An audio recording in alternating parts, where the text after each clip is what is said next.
première question, vous avez vu les scénarios qui circulent, on verra demain ce qu'il en est. Est-ce que vous jugez, au vu des pistes sur la table, que ce projet est à la hauteur des ambitions? Est-ce qu'il répond aux urgences financières de l'état de notre régime? Je crois qu'il y a deux éléments, je dirais. Il y a à la fois l'urgence de modifier l'équilibre économique du régime et il y a aussi d'engager une nouvelle étape dans la réforme des retraites. À court terme, je ne suis pas sûr du tout que ce qui va être mis en œuvre résolve l'équation économique, ça c'est clair. En revanche, c'est un pas de plus pour modifier les choses. Ce qui va être très important, je dirais, dans les semaines qui viennent, c'est est-ce qu'on va véritablement continuer à travailler sur l'âge ou est-ce qu'à un moment donné, il va y avoir, sous une forme ou sous une autre, l'âge et autre chose. Est-ce qu'on est dans l'urgence que certains nous dépeignent concernant l'état de notre système aujourd'hui, financièrement parlant? Certains disent on va à la catastrophe, on va à l'explosion. C'est pas vrai, c'est pas ce que dit le corps aujourd'hui, monsieur Vivien, très clairement. L'enjeu, je crois qu'il est vraiment pas là. L'enjeu, c'est qu'il faut absolument qu'on n'oublie pas qu'il y a un élément qui s'impose à nous tous, c'est la démographie. Oublions pas qu'on a mis en place la GIRC, je dirais, il y a très très très longtemps, sur une base de 3 actifs pour un retraité.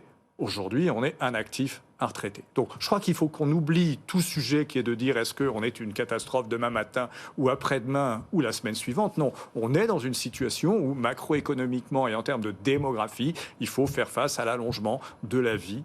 Et on est en train de se retrouver aujourd'hui dans une situation où quelqu'un va faire 20-25 ans d'études, 45 ans ou un peu moins, je dirais, de cotisation et 20 à 25 ans de retraite. Mais alors, je crois qu'il y a un nouvel équilibre qu'il faut arriver à trouver. Oui, mais justement, c'est ça le sujet. Ouais, précisément sur la base de ce que vous venez de dire, est-ce que pour trouver réellement un nouvel équilibre, il n'aurait pas fallu pousser ce grand projet de réforme qui était celui de 2020, d'une retraite à points, qui était vraiment novateur? Parce que là, en fait, on part d'une grande réforme à une petite réformette. Je crois que la réforme systémique, puisque c'est dont on parle, exactement. Je crois qu'elle était intellectuellement la plus intéressante, elle était absolument impossible au plan opérationnel.